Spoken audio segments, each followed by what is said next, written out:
Chapter 22. Tuesday evening. Doreen really had to stop hanging up on Mac like that. His voice carried a load of hurt, something she needed to explore a little deeper. 10 years ago he would have been a cop, and so he'd been involved in Crystal's kidnapping case. Maybe he'd known the people involved personally. Regardless of how his involvement came about, it was obvious this case caused him pain.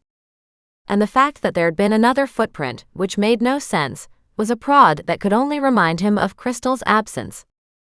He would want to be kept up to date with anything she could find.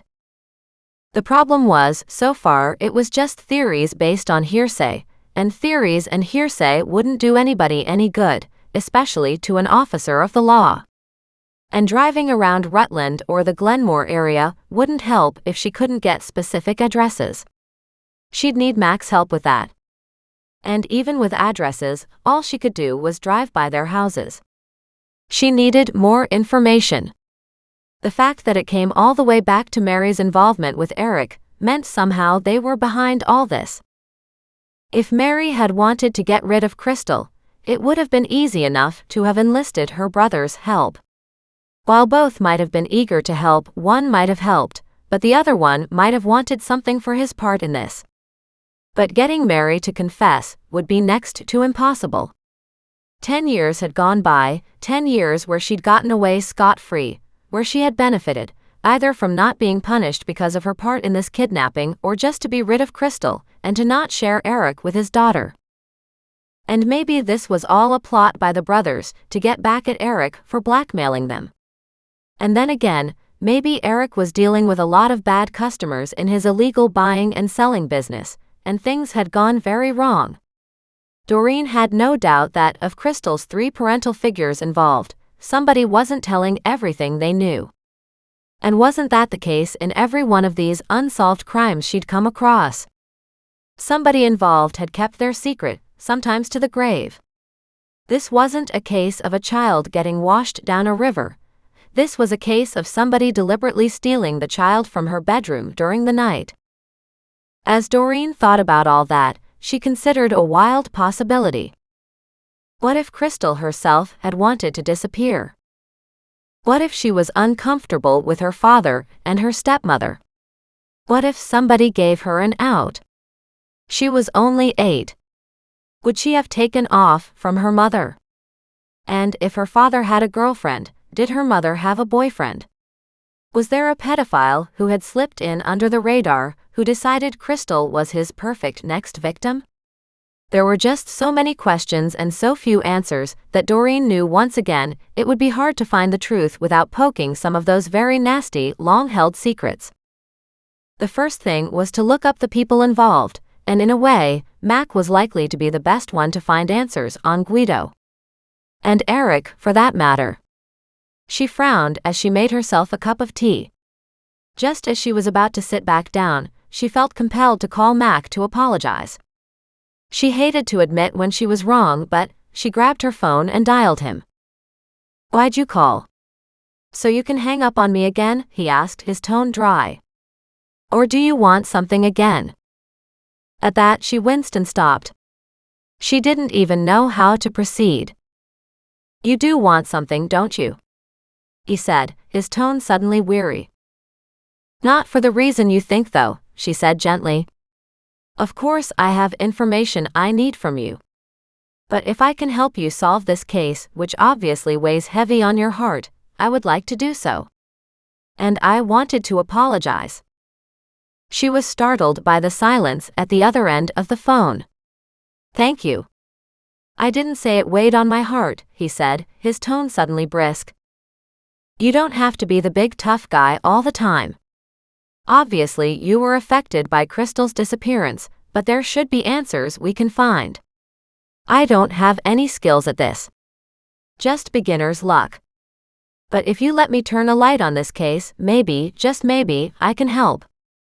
"Maybe," he said, but his tone was reluctant. "But you have to share everything with me. These men are dangerous. You can't get into another situation like you keep getting into." "I'm not trying to get into them," she said carefully. But Guido has a record, and I believe Eric does too because he was involved in the theft of stolen goods. Guido, Guido, Guido. Mac's tone trailed off as he thought about that. I don't know that name. Mary's brother, along with Jose. So Nan was talking to him and he wasn't clear but mentioned blackmail. What? Mac said. Whoa, let's go back to the beginning. What is this about blackmail? Doreen told him the details, this time about what Nan had said. So you think Mary wanted to get rid of Crystal and used her brothers to do so, but they wanted something for their time, so they came up with a blackmail scheme? That's possible, yes. What I don't know, and hear me out on this, she said before he could rush in to ask more questions, is whether that child was aware enough of the adults in her life to understand this might happen, and if she left them or if she was a victim. Mac's shocked silence hung in the air. Okay, so now you've got a bunch of running theories. You know me, Doreen said humorously. I pull out every bizarre counterintuitive theory and give it a good shake to see what rattles out. The trouble is, when you give things a good shake, he said, yes, some things rattle out, but sometimes you get hurt in the process and so do other people. And I said I'll be careful, she said. But I can't sit in a bubble, if there's anything I can do to help Crystal. You really think she's alive? Not necessarily. I don't have any proof of that. But I have to wonder. Bizarre, he said. What I need from you are addresses. No way, Mac said. If these guys have criminal records and if they are involved in this kidnapping case, there's absolutely no way you should drive by and push their buttons. When those buttons get pushed, they'll explode, and they will do anything to stop you from finding out the truth. Oh, I get that. So I want you to do the drive-by, she said triumphantly. What? He asked in a dry tone. You can't just jump in here and try to be a superwoman again. I'd love to do a drive-by with you, she said cheerfully. But as long as you do the drive-by and maybe put some pressure on them, if they see you, they'll wonder what's going on. That'll rattle some bones too. Not really. These people aren't full of sweetness and light.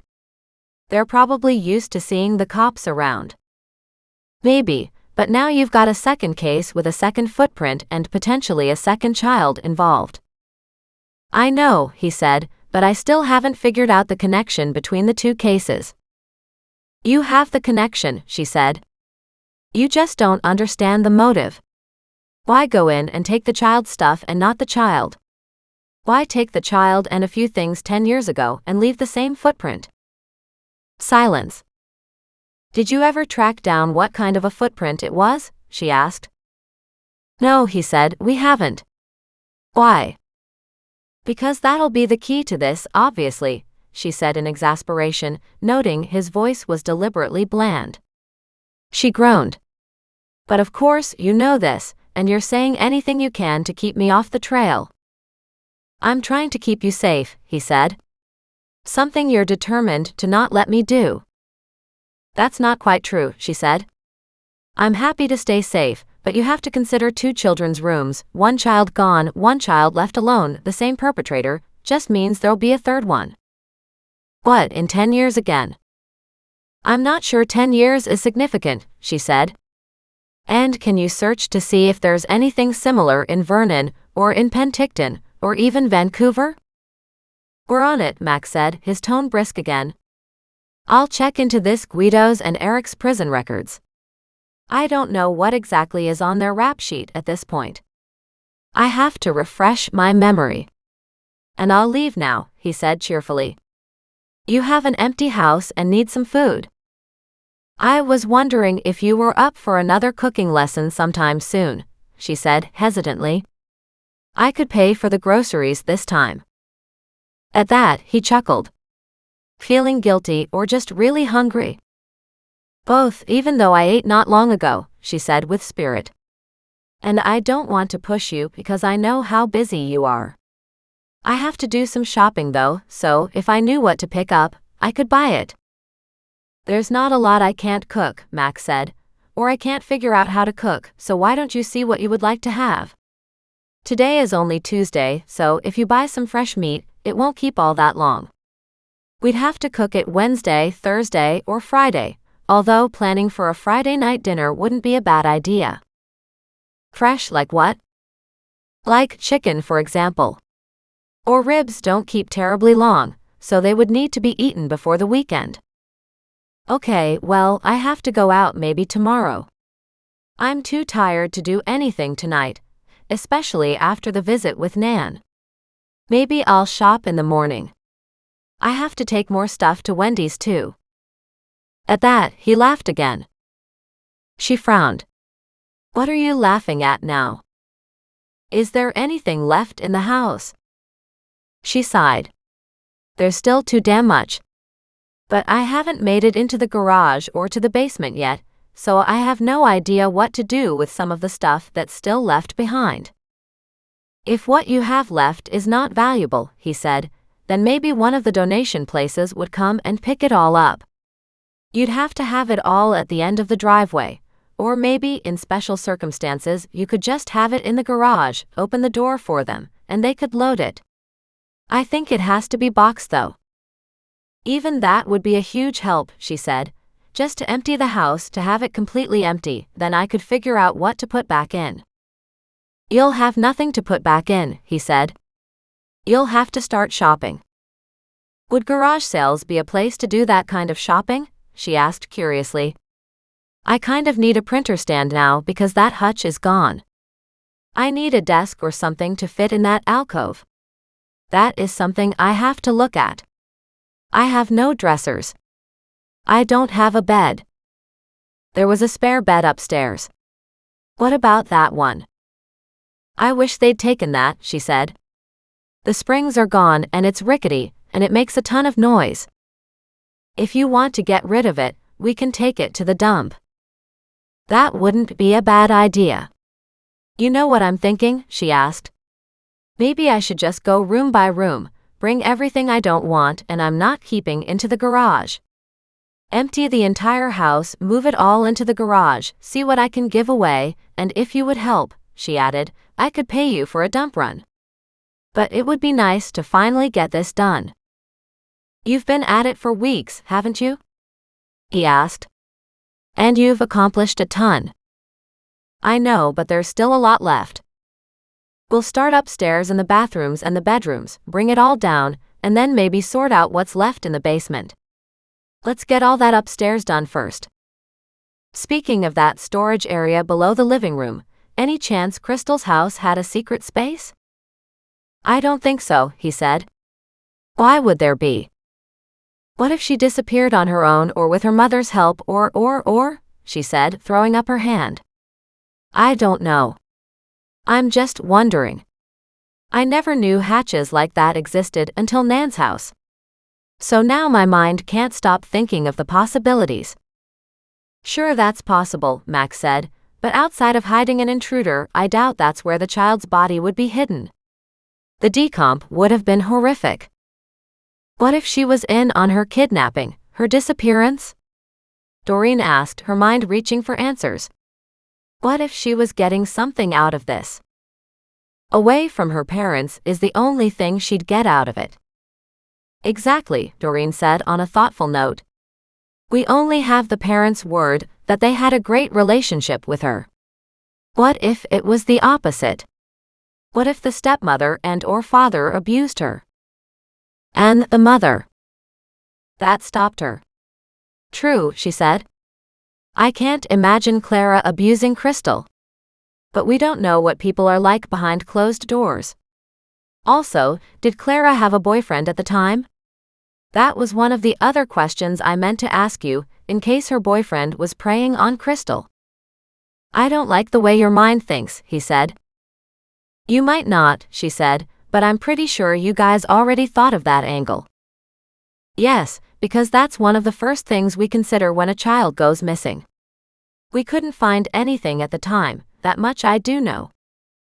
Maybe you could go through the file and send me anything you're allowed to send me, and no, I don't want you to get into trouble. I'll do some research at the library, see what I can come up with, she said cheerfully. But not today. Just as she went to hang up, he said, and tomorrow you'll buy groceries for a Friday night dinner, right? Correct, she said. I'll let you know what I pick up. And she hung up.